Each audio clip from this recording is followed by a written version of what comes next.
Dans l'épisode de Demain nous appartient du jeudi 28 mars, Victoire interroge Lisa sur les habitudes et l'emploi du temps d'Aaron.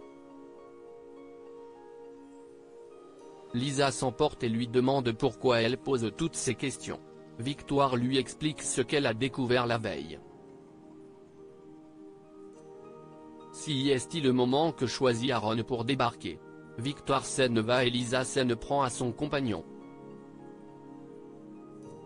Elle lui avait interdit d'aller voir Maxence.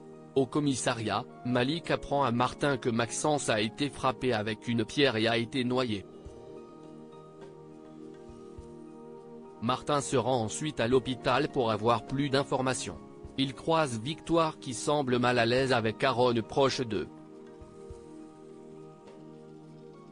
Le capitaine lui demande si elle a quelque chose à dire sur son collègue et qu'elle ne sait pas mentir. Victoire lui révèle sa découverte.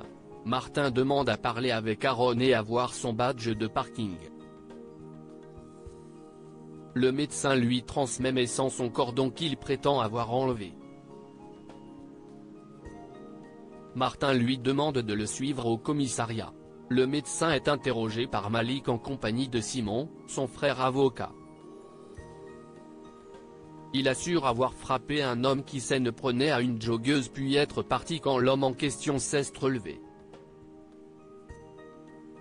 Il ajoute qu'il est tombé dans l'eau en le frappant. Aaron est placé en garde à vue. Martin interroge ensuite la femme de Maxence sur la version d'Aaron. Elle explique que son mari était un dragueur mais qu'il ne dépassait jamais les bornes.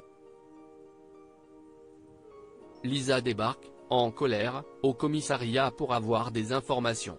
Martin la renvoie chez elle.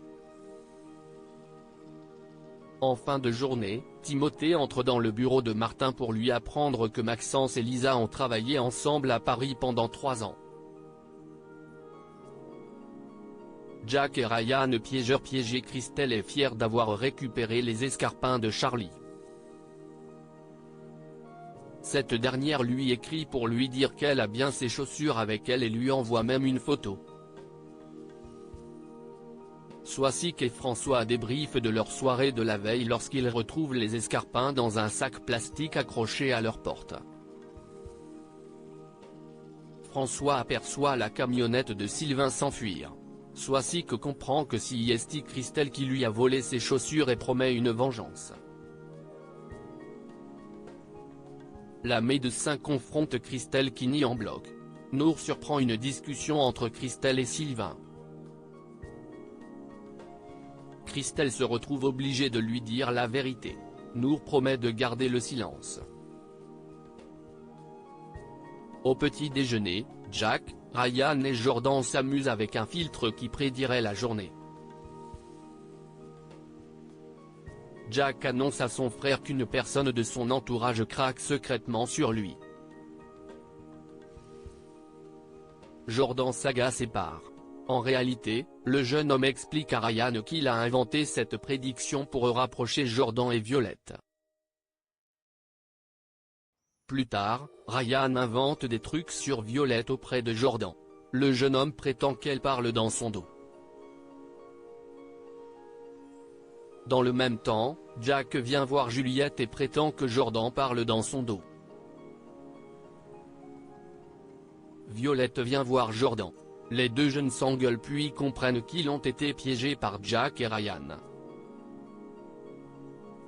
Ils décident de se venger. Lorsqu'il rentre chez lui, Jordan prétend que Violette n'existe plus à ses yeux. Jack et Ryan s'en veulent.